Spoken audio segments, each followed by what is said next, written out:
السلام عليكم ورحمة الله وبركاته.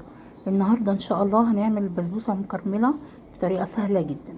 اول حاجة هنحط مج سكر عليه ربع مج مية، وهنحطهم على النار، وهنحط كمان عليه معلقتين من عسل الجلوكوز. الطريقة دي يا جماعة عايزين نوحد المج في كل المقادير اللي احنا هنعملها، يعني ايا كان الكوباية او المج اللي انت بتستخدميه ما تغيرهوش في كل حاجة. يبقى هنا هو مج سكر عليه ربع المج ميه، وبعدين ولعت عليه النار، وبعد كده معلقتين عسل جلوكوز. هسيبهم على النار لما السكر ده يتكرمل خالص، بس هخلي النار وسط عشان ما يتحرقش مني. تمام. وفي الوقت دوت انا كنت عملت الشربات بتاع البسبوسه. انا هستخدم النهارده نص كيلو من دقيق السمولينا. عملت الشربات بتاعه 3 مجات سكر عليهم 3 مجات ميه، حطيتهم على النار، واول لما غليوا حطيت عليهم عصير نص ليمونه. وبعد كده هو لما غليت مره كده بالعصير الليمون رحت طافيه عليها، وحطيت كيس من الفانيليا، وركنته على جنب لغايه لما خلصت البسبوسه. كان هو برضو هادي، يعني ما كانش بارد خالص، كان برضو دافي حلو كده. وبعد كده رحت ساقيه بيه البسبوسه. حاولي بالذات البسبوسه تسقيها بشربات سخن، يعني ما يكونش بارد. هنا بقى بصوا اللون بتاع الكراميل، انا عايزه الدرجه دي من اللون، ما تغمقيش اكتر من كده، عشان كل ما بيغمق كل ما بيدي للبسبوسه مراره. فهو كده هو كان حلو جدا اللون دوت. بنفس المج اللي انا قلت لكم عملت بيه، هحط 3 ارباعه سمنه، وهضيفها على الكراميل اللي انا عاملاه.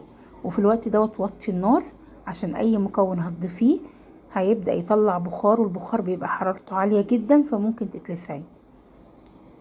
كده السمنة خلاص بدأت تسيح. هبدأ اجيب مج من اللبن، وهو المج ما تغيرهوش، مج من اللبن، وهضيفه بالتدريج ومن على جنب. يا جماعة ما تحطيش ايدك في نص الحلة وتضيفي اللبن، عشان زي ما قلت لكم الحرارة هتبقى عالية جدا. اهو شوية بشوية، بصوا البخار طالع جامد ازاي كده، وهتقلبي تقلبتين. اللبن ده كان بالقشطه بتاعته، فهتلاقوا تكتلات كده، هو دي القشطه بتاعت اللبن، عادي ما بتبقاش باينه في قلب البسبوسه، بس بتديلها طعم. وتلات ارباع المج ميه. وهسيب كل الكلام دوت مع بعضه على النار لغايه لما يغلي. اهي التكتلات دي القشطه بتاعت اللبن، لان انا كان المج يعني 3 ارباع لبن وربع قشطه كده، فهو عمل التكتلات دي بس ما بتبانش. هنا بقى الصينيه اللي هتستخدميها تحطي فيها حبه سمنه صغيرين، توزعيهم على جناب الصينيه كلها، وتركنيهم لحد ما تظبطي البسبوسه وتحطيها بعد كده في الصينيه. هنا اي طبق هحط فيه نص كيلو بسبوسه زي ما قلت لكم اهو. بعد كده هحط عليه حوالي 4 معالق كبار من معالق الاكل جوزة الهند. جوزة الهند يا جماعة مش اساسي في الوصفة، يعني تقدري تحطيه وتقدري تستغني عنه لو ما بتحبهوش. هنا دولت 4 معالق جوز الهند. وبعد كده هو هجيب باكت من البيكنج باودر، هحط نصه. لو بالمعلقة هيبقى معلقة صغيرة من معلقة الشاي. هقلب بقى كل المواد الجافة دي مع بعضها، وبعد كده هجيب المواد السايلة اضيفها عليها اهي. وبص اللون اصلا عامل ازاي، هو دوت اللون اللي هيخلي البسبوسه جوه وبره كلها لون واحد، لونها كده ذهبي وجميل، وهتبقى طعمها تحفه. يا جماعه جربوا الطريقه دي ان شاء الله هتعجبكم. تقلبتين 3، ما تقلبيش جامد.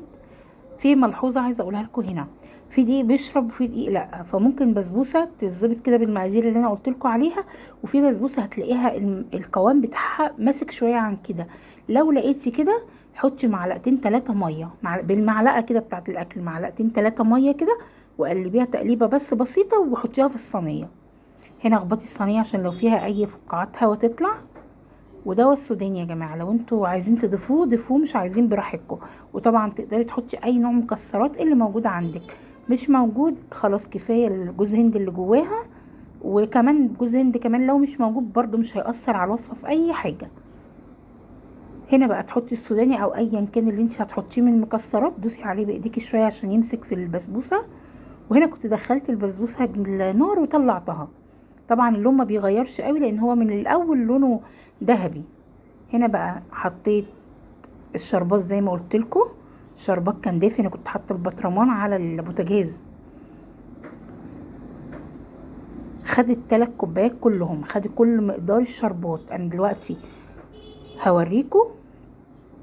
انا حاولت قطعت حته ووريتها لكم عشان اوريكم هي قد ايه مكرمله، بس بقيه الشربات كله انا ضفته على البسبوسه، خدته كله لان هو خفيف. الشربات لونه غامق كده لان السكر كان لونه غامق، لكن هو شربات خفيف، شربات البسبوسه العادي بتاعنا. هنا قلت اوريكم بس هو بتبقى قد ايه مكرمله. بس بعد كده لقيتها كل الشربات اكنه مش موجود، رحت ضايفه كل المقدار بتاع الشربات. فانا عشان كده بقول لكم هي هتاخد ال3 كوبايات سكر كلهم. بصوا بصوا الترميله، وبصوا لونها من جوه زي بره. والطعم والله يا جماعه كان جامد. جربوها ان شاء الله هتعجبكم. ويا ريت تدعموني بلايك وكومنت حلو. بصوا الطريقه عامله ازاي، بصوا لونها عامل ازاي. يا رب تكون واضحه ليكم. ان شاء الله تجربوها وتعجبكم. وبألف هنا وشفا للي يعملها. ومع ألف سلامة، وقابلكم في فيديو جديد.